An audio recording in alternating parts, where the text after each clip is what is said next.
50 clásicos de la psicología, capítulo 19, Sigmund Freud. Mucha gente ignora que Freud tuvo un comienzo relativamente lento, aunque fue siempre de los primeros de la clase durante la mayor parte de su vida escolar.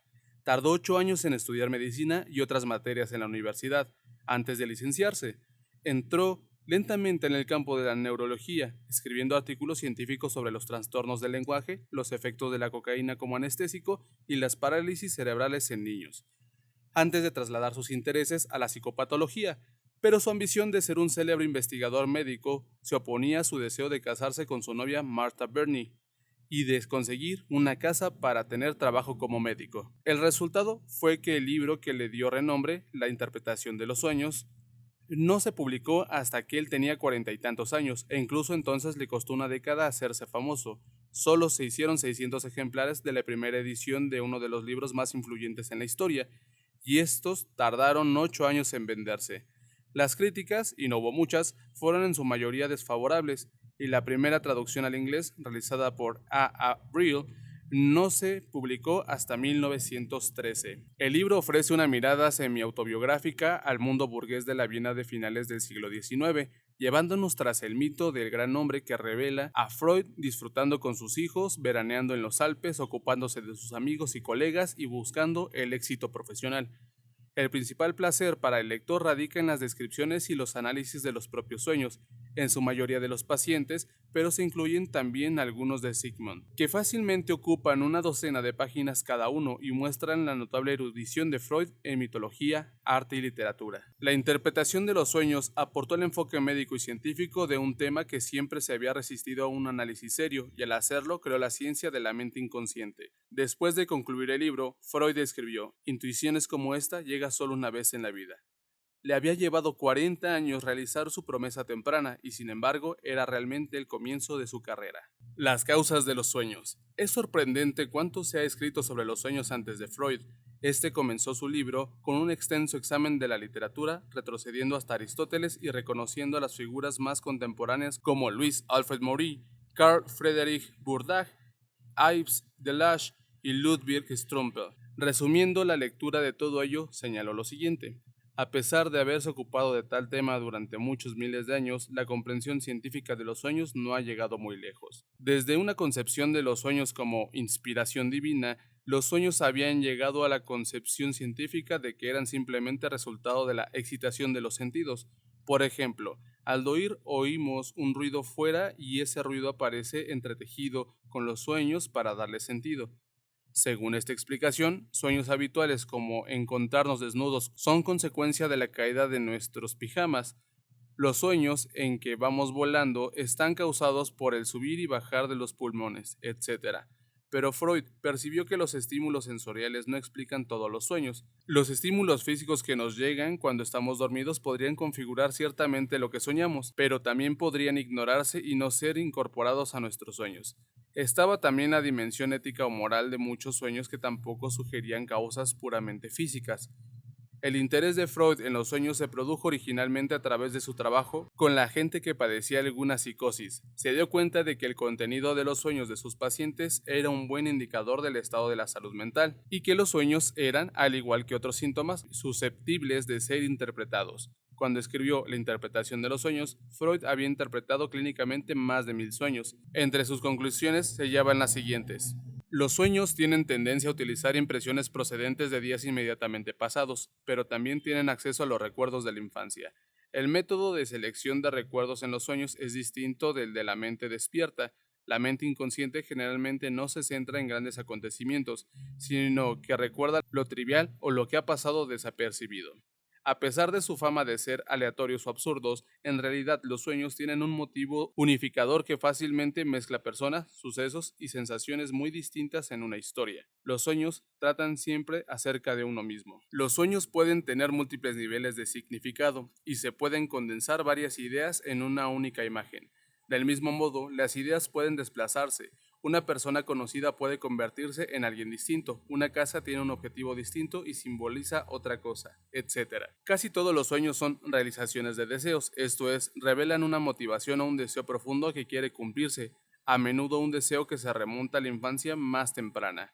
Mientras que algunos escritores creían que la memoria de los acontecimientos diarios era la causa principal de los sueños, Freud llegó a la conclusión de que tanto las sensaciones físicas durante la vigilia como los recuerdos de lo ocurrido durante el día eran como un material barato siempre disponible y es utilizado cuando se necesita. En resumen, no eran la causa de los sueños, sino simplemente elementos utilizados por la psique en su creación de significado. El mensaje disfrazado. Tras haber concluido que los sueños eran el campo de juego en el que la mente inconsciente podría expresarse y que fundamentalmente se trataban para representar la realización de un deseo, Freud se preguntó por qué el deseo se hallaba tan débilmente articulado, tan envuelto en símbolos e imágenes extrañas. ¿Por qué la necesidad de evitar lo obvio?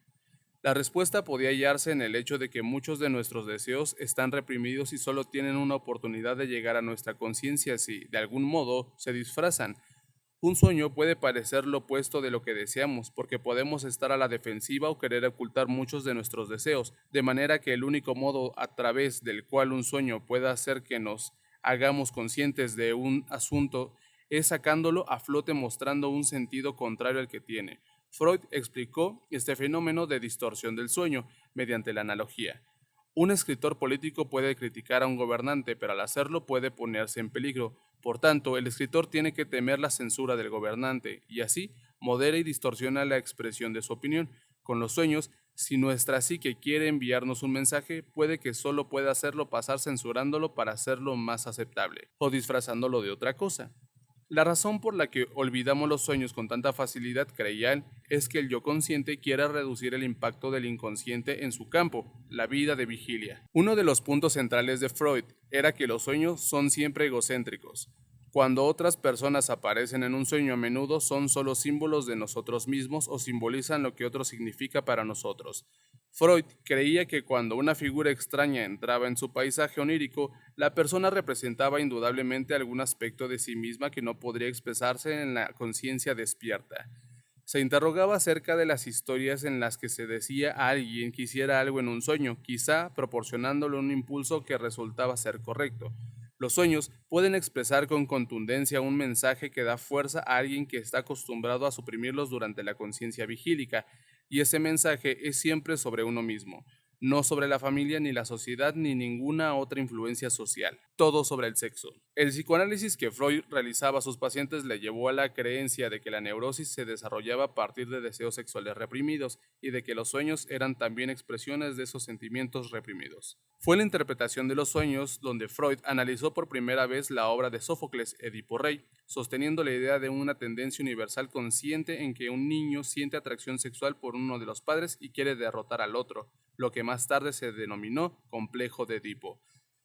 Freud contó un suceso significativo de su infancia. Antes de irse a la cama, una noche transgredió una de las normas inquebrantables de sus padres y entró en el dormitorio de ellos. Como parte de una reprimenda general, su padre murmuró: "Este niño no llegará a ninguna parte". Esta observación debe haberle impactado mucho, tal como Freud admitió, pues la referencia a esa escena había sido un motivo recurrente en sus sueños hasta la vida adulta, generalmente en relación con sus logros. En uno de esos sueños, por ejemplo, era ahora el padre de Freud quien orinaba frente a él. Es como si, dijo Freud, quisiera decirle a su padre: "¿Lo ves? Sí que he llegado a hacer algo". Este competidor del afecto de su madre había sido puesto en su sitio, completando con la imagen vergonzosa de la manera ilícita de orinar. En la cosmología de Freud, la civilización puso apenas un velo sobre nuestros instintos y el sexo era el más poderoso de tales instintos. Así pues, los sueños eran mucho más que vanos entretenimientos nocturnos. Al revelar las motivaciones inconscientes, era una llave para la comprensión de la naturaleza humana. Comentarios finales. Freud escribió acertadamente que el ser humano había sufrido tres grandes humillaciones en su historia: el descubrimiento de Galileo de que la Tierra no era el centro del universo, el descubrimiento de Darwin de que los seres humanos no eran el centro de la creación, y el descubrimiento del propio Freud de que no éramos tan dueños de nuestra mente como creíamos. Este ataque a la idea de la libertad humana atrajo inevitablemente la condena, especialmente en Estados Unidos, y como consecuencia todo el psicoanálisis se consideró acientífico. Aunque Freud era ateo, se señaló que el psicoanálisis había adquirido el aura de una religión, creando toda una cultura del diván, también satirizada por Woody Allen. No solo la terapia freudiana dependía excesivamente del psicoanalista y había una falta de procedimientos estándar y resultados verificables, sino que también había escasa evidencia de la efectividad de la cura psicoanalítica. La neurología incluso descartó la idea de que los sueños pudieran relacionarse con los deseos o las motivaciones. En este ambiente, Freud fue sigilosamente evitado en las listas de lectura de los cursos de psicología en la universidad, y el número de psicoanalistas profesionales menguó. A comienzos de la década de los 90, la revista Time consideró apropiado preguntar en su propia portada: ¿ha muerto Freud? Hoy, si uno acude a un psicólogo o a un psiquiatra, es posible que no le pregunten por sus sueños ni por su pasado en absoluto. Esto se consideraba irrelevante frente a los métodos más precisos que presenta la psicología cognitiva para modificar los estados mentales. No obstante, los terapeutas actuales olvidan demasiado fácilmente su deuda con La cura por el habla, original de Freud. Consiste en escuchar y analizar el contenido de la mente de un paciente, así como de su intuición acerca de cómo una persona puede ser saboteada por lo irracional que hay en su interior. Además, investigaciones recientes en la Royal London School of Medicine han prestado un cauteloso apoyo a las ideas de Freud sobre los sueños. Las imágenes de escaneado del cerebro muestran que no son simplemente un subproducto de incendios neuronales aleatorios. De hecho, las áreas límbicas y paralímbicas del cerebro, que controlan las emociones, los deseos y las motivaciones, están muy activas durante el sueño profundo. Por tanto, los sueños constituyen una función mental superior relacionada con la motivación, aunque el jurado no se pone de acuerdo respecto a si esto prueba la teoría de Freud de que existen para la realización de los sueños. Justo después del 150 aniversario de su nacimiento, podemos estar seguros de decir algo definitivo sobre el legado de Freud. Podemos estar seguros de decir algo definitivo sobre el legado de Freud, aunque su descubrimiento del inconsciente transformó el paisaje intelectual e imaginativo. Quizás su mayor contribución fue hacer que la psicología resultara fascinante a la gente corriente. Lo que hizo que sus ideas fueran tan convincentes fue la posibilidad que dio de ver en nuestras propias mentes. Sigmund Freud. Nacido como Sigmund Freud en 1856 en Friburgo, Moravia, ahora conocido como Pribor, República Checa, Freud fue el mayor de 5 hijos. Sus padres eran Jacob y Amalia, que habían llegado de Ucrania Occidental. La familia se trasladó a Leipzig en 1859 y luego, un año más tarde, a Viena. Los padres de Sigmund reconocieron su inteligencia muy pronto, dándole una educación en lenguas clásicas, latín y griego, y proporcionándole una habitación independiente para que estudiase. Comenzó a estudiar Derecho en la Universidad de Viena, pero en el último minuto cambió de idea y se matriculó en 1873 en Medicina. Después de licenciarse en 1881, se comprometió con Martha Bimeis y trabajó en el Hospital General de Viena, especializándose en anatomía cerebral. Posteriormente, trabajó con J. M. Charcot en el Hospital de Salpêtrière de París y con el psicólogo austriaco Joseph Breuer, con quien escribió Estudios sobre la histeria, 1893. Tras la muerte de su padre en 1896, Freud atravesó un periodo de profunda reflexión, estudio y autoanálisis y comenzó a trabajar en la interpretación de los sueños.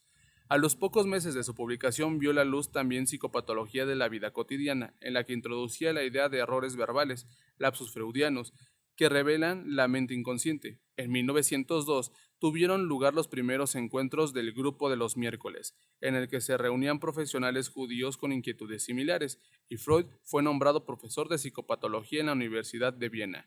En 1905 publicó 3 ensayos sobre la historia de la sexualidad y los chistes y su relación con el inconsciente.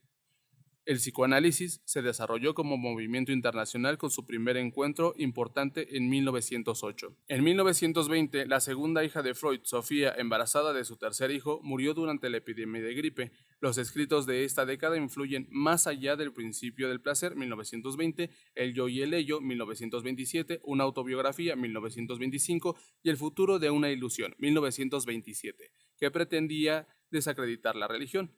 El largo ensayo de Freud, El malestar en la cultura, 1930, cristalizó sus ideas sobre la agresividad humana y el instinto de muerte. Con Albert Einstein escribió ¿Por qué la guerra? En 1933. Después de la anexión de Austria por el régimen nazi en 1938 y su prohibición del psicoanálisis, Freud y su familia se marcharon a Londres. Fumador empedernido de puros toda su vida, murió de cáncer en 1939. 1983. Estructuras de la mente. Solo si ampliamos y reformamos nuestra concepción de lo que es el intelecto humano, podremos crear modos más adecuados de evaluarlo y maneras más efectivas de educarlo. En mi opinión, Está bien considerar un talento la música o la habilidad espacial, siempre que llamemos también talento al lenguaje o a la lógica. Pero me resisto a justificar la suposición de que ciertas habilidades puedan señalarse arbitrariamente, como cualificando la inteligencia mientras que otras no. En resumen, hay muchas formas de inteligencia que no pueden ser medidas con el test DCI, de coeficiente intelectual. Obras relacionadas: Mihaly Csikszentmihalyi, creatividad; Daniel Goleman, la inteligencia emocional en el trabajo; Jean Piaget, el lenguaje y el pensamiento del niño. Y bueno, camaradas, Soviet, espero que les haya gustado esta aportación del día de hoy. Y pues bueno, es un tema bastante interesante, ¿no? El padre del psicoanálisis es el padre. El padre del psicoanálisis, un gran neurólogo, gran científico, el doctor. Y bueno, es lo que tengo para el día de hoy. Espero que tengan un día bastante chingón y si no lo están pasando bien, pues espero que pronto mejoren. Y nos andamos topando.